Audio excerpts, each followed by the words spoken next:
ورحمۃ اللہ وبرکاتہ۔ حضرت انس بن مالک رضی اللہ عنہ سے روایت ہے کہ رسول اللہ صلی اللہ علیہ وسلم نے ارشاد فرمایا، قیامت کے دن دوزخیوں میں سے ایک ایسے شخص کو لایا جائے گا جس نے اپنی دنیا کی زندگی نہایت عیش و آرام کے ساتھ گزاری ہوگی۔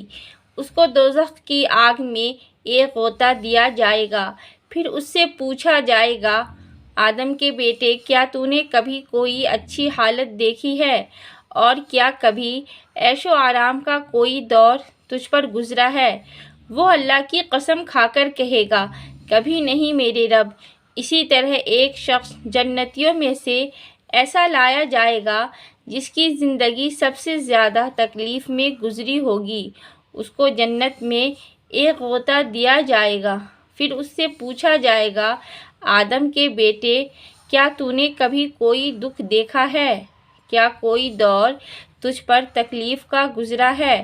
وہ اللہ کی قسم کھا کر کہے گا، کبھی نہیں میرے رب، کبھی کوئی تکلیف مجھ پر نہیں گزری، اور میں نے کبھی کوئی تکلیف نہیں دیکھی۔ السلام علیکم ورحمۃ اللہ وبرکاتہ۔